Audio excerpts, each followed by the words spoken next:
Le Seigneur soit avec vous.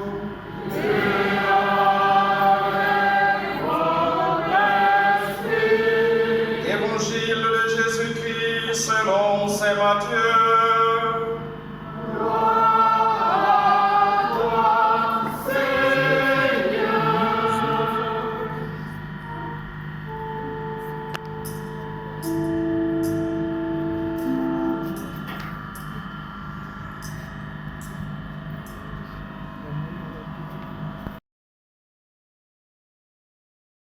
« 4 à 52.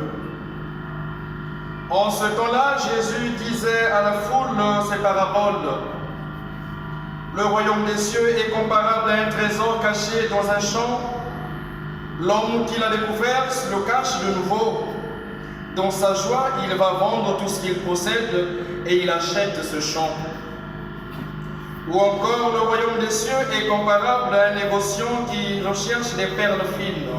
Ayant trouvé une perle de plus grande valeur, il va vendre tout ce qu'il possède et il achète la perle.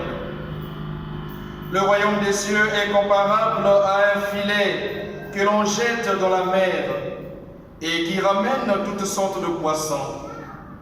Quand il est plein, on le tire sur le rivage, on s'assied, on ramasse dans les paniers ce qui est bon et on rejette ce qui ne vaut rien.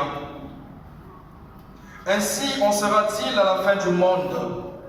Les anges sortiront pour séparer les méchants du milieu des justes et les jetteront dans la fournaise. Là, il y aura des pleurs et des grincements de dents. Avez-vous compris tout cela? Ils lui répondent, oui. Jésus ajouta, c'est pourquoi tout scribe devenu disciple du royaume des cieux est comparable à un maître de maison qui tire son trésor du neuf et de l'ancien.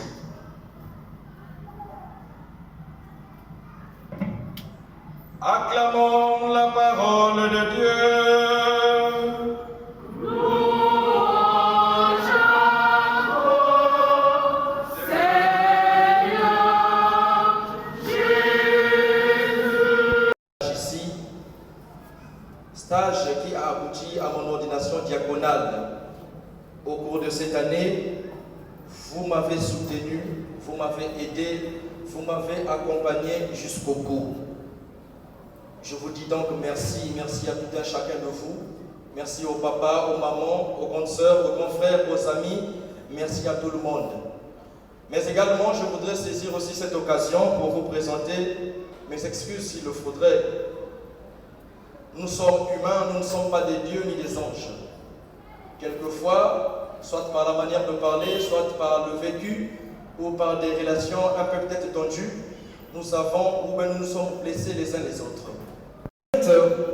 Faire un bien, mais un idéal de vie, mais surtout un trésor qu'il faudrait trouver et par la suite garder précieusement, la paix du Christ.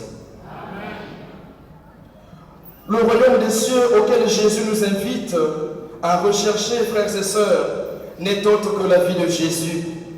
Sa vie en nous, en tant que chrétiens, en tant que disciples du Maître.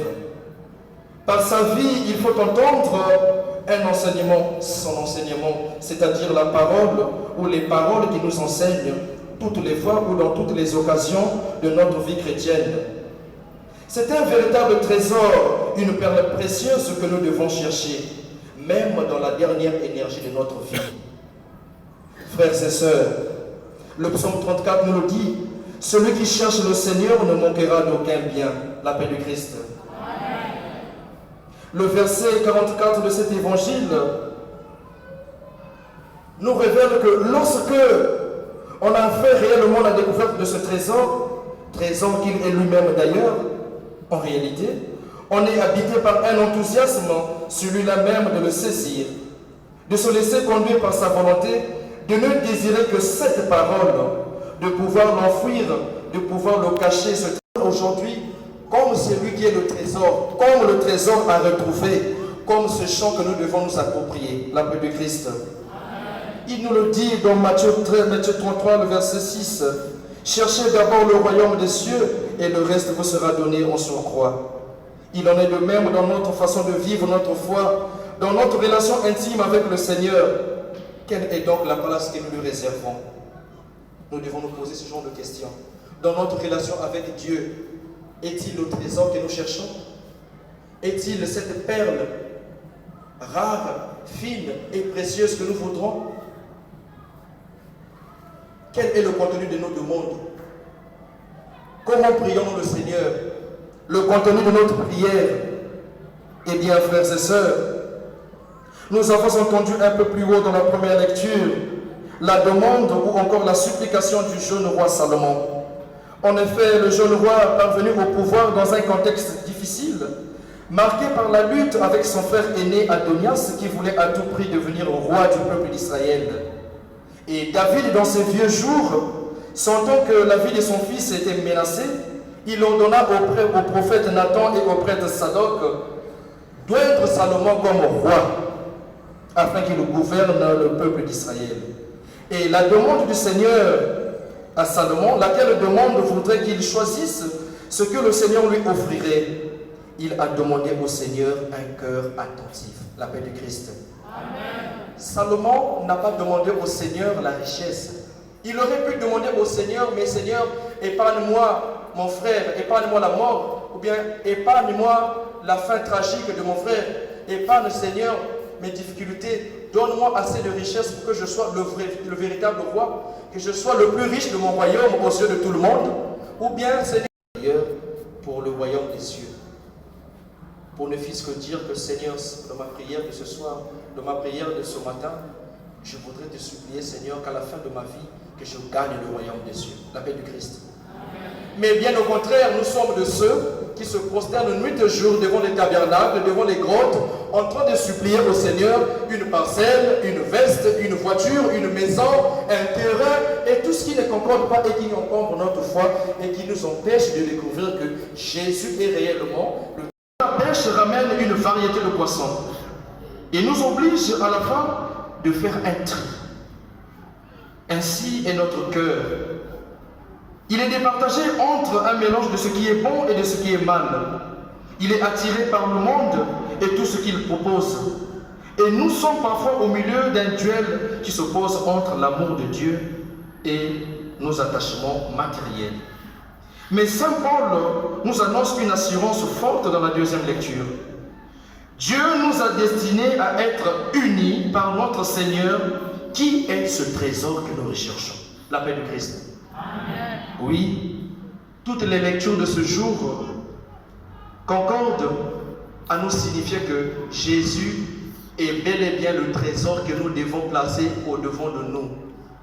Courir derrière tout ce qui encombre notre foi nous met de travers, nous empêche de voir le Seigneur tel qu'il est dans sa parole et même dans l'Eucharistie. Frères et sœurs, Saint Paul nous le dit effectivement, nous le savons en effet, quand les hommes aiment véritablement Dieu, lui-même fait tout pour contribuer à leur bien. Dieu arrive à nourrir les oiseaux qui n'ont guère de mains, qui n'ont guère de pieds, qui n'ont pas été à l'école comme nous, qui ne bâtissent pas des maisons comme nous. Il nous demande juste de le suivre. Il nous demande juste et il nous propose sa parole comme vraie richesse et véritable trésor, la paix du Christ. Amen.